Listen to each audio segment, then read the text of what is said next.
Nabi, Rasul, dekat dengan Allah, gelarnya Abul Anbiya, Khalilullah, berdoa di samping Ka'bah. Dan tradisi berdoa ini dilestarikan sampai ke zaman Nabi Muhammad SAW. Setiap Nabi datang ke masjid, menunaikan salat, selesai salatnya, berzikir kepada Allah. Di antara makna zikirnya, hadis riwayat Ibnu Majah, nomor hadis 925. Nabi pun berdoa kepada Allah Subhanahu wa taala. Allahumma inni as'aluka ilman nafi'a wa rizqan tayyiba wa amalan mutaqabbala. Nabi Ibrahim berdoa, Nabi Zakaria berdoa, Nabi Adam berdoa, Nabi Muhammad SAW berdoa. Anda Nabi bukan, Rasul bukan, surga belum jelas, amalan berantakan, Abul Anbiya bukan, tetangga Nabi bukan, kerabat Nabi bukan. Anda datang ke masjid, Anda tidak berdoa. Sehat. Hei. Karena itu manfaatkan ketika sampai minta rahmatnya. Itu dari Nabi Ibrahim sampai Nabi Muhammad 30 generasi. Setiap generasi dari Nabi Isa ke Nabi Muhammad saja itu 600 tahun. Dari Nabi Musa ke Nabi Muhammad 2000 tahun. Itu semua berdoa. Muhammad bin Abdullah bin Abdul Muttalib bin Hashim bin Abdul Manaf bin Qusay bin Murrah bin Kilab bin Ka'ab bin Ghalib bin Fikir bin Malik bin Nadar bin Kinana bin Khuzaimah bin Mudrika bin Ilyas alaihi salam bin Nizar bin Mudar bin Ma'ad bin Adnan bin Addi bin Adri bin Muqawwam bin Nahur bin Tarikh bin Ya'rub bin Yasjub bin Nabit bin Ismail alaihi salam bin Ibrahim alaihi salam. Antum bisa bayangkan 30 generasi semuanya berdoa kepada Allah Subhanahu wa taala. Apa hubungan dengan materi kita? Ini poinnya. Berita kurang menyenangkannya, ada orang yang ketika berdoa kepada Allah, bukan Allah tidak mengabulkan. Karena hukum doa itu dalam Al-Quran, begitu disampaikan, Allah pasti kabulkan. Quran surah kedua Al-Baqarah, ayat 186. Posisi paling kiri sebelah bawah. Lihat kalimatnya. Wa idza sa'alaka 'ibadi 'anni. Muhammad, jika hamba-Ku bertanya padamu mencari-cari aku. Masya Allah. Saya mau tanya sebentar. Kalau ada orang mencari Allah, kira-kira motifnya apa? Butuh. Butuh. Silahkan, kalau sedang butuh kan rajin ibadahnya. Kemarin gajian, naik, lupa. Begitu tertunda 3 bulan, mulai tahajud. Tahajud. Baca Quran, puasa. Belum juga dikabulkan. Minta lagi, ya Allah, saya sudah tahajud ya Allah. Sudah puasa, sudah baca Quran, kenapa belum dikabulkan juga? Tahajud baru 1 rakaat. Masya Allah. Baca Quran 1 ayat. Puasa setengah hari udah buka. Minta dikabulkan. Lihat teman-teman. Setiap orang mendekat kepada Allah pasti punya permohonan. Lihat jawaban Quran. Ujibu da'watad da'i idza da'ani. Ujib kalimatnya mudhari'. Mudhari' itu progresif terus. Kalau dalam bahasa Inggris present, continuous, future. Present sekarang, continuous terus, future di masa depan. Jadi sifat doa itu, kalau Anda minta sekarang akan dikabulkan. Minta nanti akan dikabulkan. Minta di masa depan akan dikabulkan. Dengan cara Allah yang terbaik yang dikabulkan menurut maslahat untuk Anda. Jadi sifat doa itu kalau diberikan pasti dikabulkan. Entah sekarang, besok atau nanti saat kita siap menerimanya. Yang jadi masalah, ada orang minta yang lain dikabulkan, dia tidak. Ini masalahnya. Dan ternyata bukan Allah nggak ngabulkan, bukan. Ketika Allah akan berikan, tidak tembus pada dirinya. Nih lihat. Ini apa? Jangan katakan wallahu alam. Gelas ya. Baik. Di atasnya ada apa? Tutup. Saya buka tutupnya. Perhatikan baik-baik. Ini apa? Spidol. Kalau saya masukkan ke dalam gelas, bisa? Masuk? Masuk. Lihat baik-baik. Sekarang saya tutup dengan ini. Masih bisa masuk? Tidak. Perhatikan baik-baik. Sulit. Saya ganti kemudian. Bisa dengan yang ini. Lebih halus. Saya tutup begini. Masih bisa masuk? Sulit. Mau dipaksa jadi masuk ke dalam. Jadi kotor. Tidak bisa diminum. Lihat baik-baik. Terkadang ketika Allah dengan sifat sayangnya ingin mengabulkan permohonan hambanya, bukan doa tidak dikabulkan, tapi permohonan ini tidak sampai pada dirinya karena ada sekat yang menutup. Itulah dosa. Itulah maksiat. Semakin pekat dosanya, semakin kuat penghalangnya, maka semakin sulit kemudian Allah memberikan rahmat yang turun pada dirinya. Maka banyak hadis menyampaikan kepada kita, lihat baik-baik. Saya sampaikan satu hadis dari Nabi SAW. Thumma dzakara rajula. Lalu Nabi mengisahkan tentang seorang lelaki. Yutilus safara, yang menempuh perjalanan yang jauh.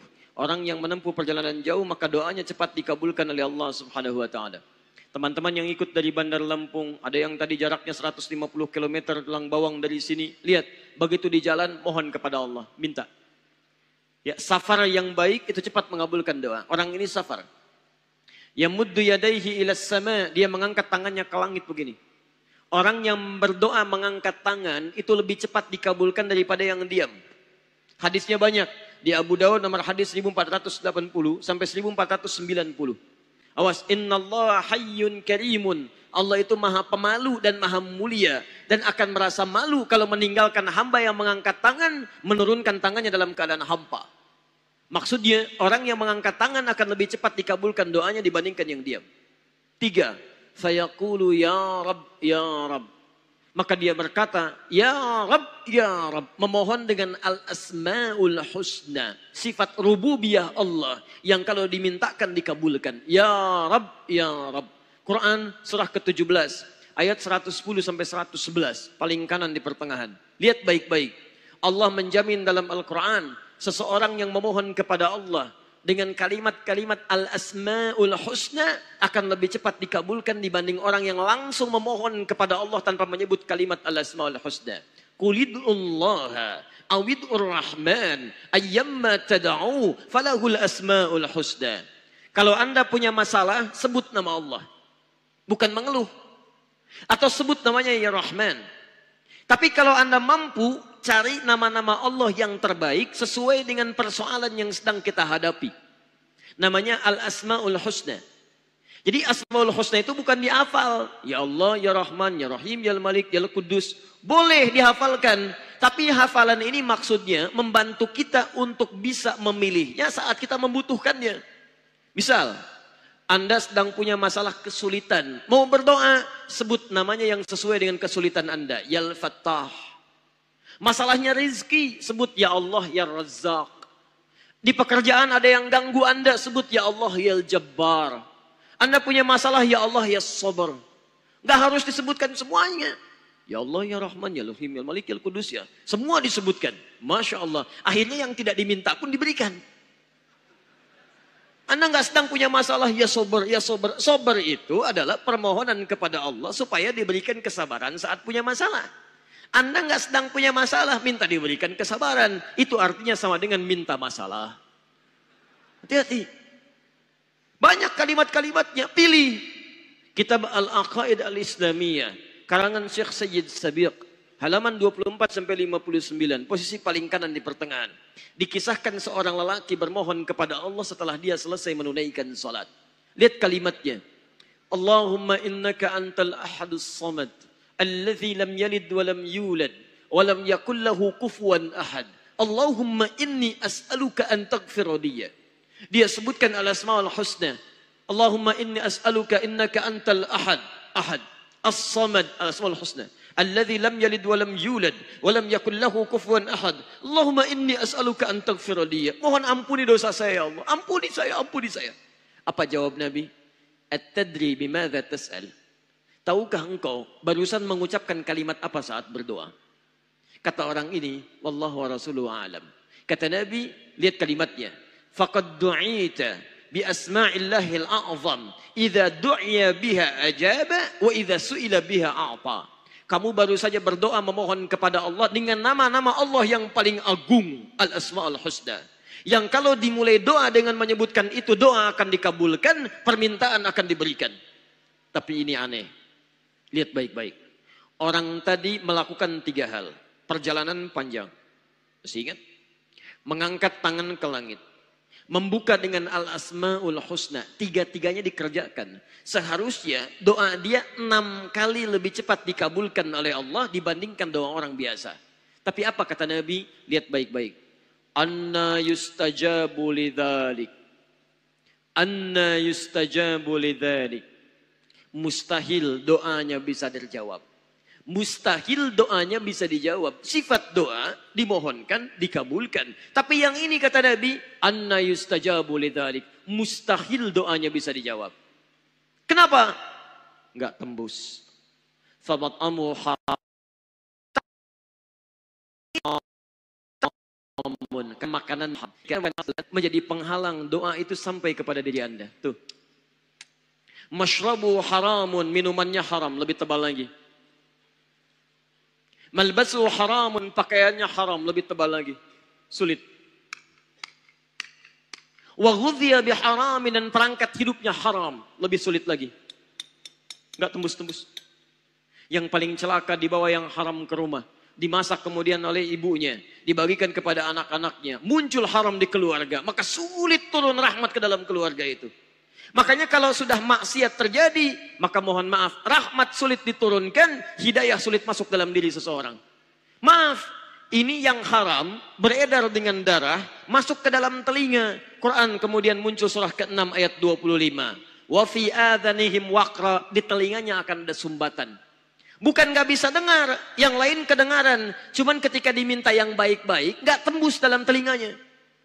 Konser musik di GBK, di Jakarta, Masya Allah, dari Lampung kedengaran. Masjid yang jaraknya 5 meter dari rumah, tak nyampe. Ini rumah dia, ini masjid, mikrofon masjid ke rumahnya begini nih. Sepeda ada, motor ada, mobil ada, kendaraan ada. Allahu Akbar. Hayya 'alas shalah. Gak dengar. Qomat, gak dengar. Konser musik yang jaraknya cukup jauh, Masya Allah. Sebelum artisnya datang, tiketnya udah habis. Masjid kurang apa lagi? Soundnya jelas, panggilannya bagus. Ustadznya datang sendiri, nerangkan sendiri, nulis sendiri, kadang-kadang ngapus sendiri. Live juga, kemudian ada snacknya, aquanya ada, semua kelengkapannya ada. Dengan semua itu belum menyentuh Anda terpanggil untuk datang, coba cek maksiat apa yang sudah Anda kerjakan. Masuk lewat mata dengan darah, maka mata sulit melihat yang baik-baik. Lihat orang joget, ikut joget. Lihat orang olahraga, ikut olahraga. Lihat orang rame, ikut rame. Tapi lihat orang ke masjid, gak ada sentuhan. Lihat mushaf, gak ada sentuhan. Lihat Al-Quran, tidak ada getaran. Lihat Al-Quran, pasang status. Masya Allah. Cek. Jadi kalau Anda diperlihatkan kebaikan-kebaikan, belum tampil sentuhan dalam jiwa Anda, ada maksiat yang pernah dikerjakan oleh mata. Jika Anda melihat pasangan Anda di rumah tidak punya ketertarikan, tapi lihat pasangan orang lain banyak ketariknya, ada yang salah dalam diri Anda. Istri sendiri dilihat tidak menyenangkan. Istri orang kayaknya enak dilihatnya. Anda lihat apa selama hidup? Coba cek. Apa yang Anda lihat di handphone Anda? Begitu Anda lihat teman-teman sekalian, Anda buka, Anda langsung palingkan yang tidak baik. Ini enggak bagus, astagfirullah, buang. Iman Anda bagus. Tapi ketika Anda amati, astagfirullah. Astagfirullah, Masya Allah. Ada maksiat di mata itu. Nah, pelan-pelan. Maksiat yang kecil masih halus. Halus masih bisa masuk, kedengaran. Semakin banyak, banyak bertumpuk jadi besar. Besar bahasa Arabnya adalah kabir. Kabir itu besar. Tapi kalau yang besar semakin melekat, kuat, melekat, maka berubah bentuknya menjadi jama'. Kabir menjadi al-kabair. Al-kabair. Jadi kabair itu adalah dosa-dosa yang sudah menjadi besar, yang terakumulasi, yang bahayanya itu selain bisa menghambat rahmat turun kepada kita, juga mampu menangkal doa-doa untuk dikabulkan oleh Allah Subhanahu wa taala. Karena itulah kita akan belajar apa saja di antara dosa-dosa besar itu yang dituliskan nanti ada 70 jenis yang mesti kita ketahui.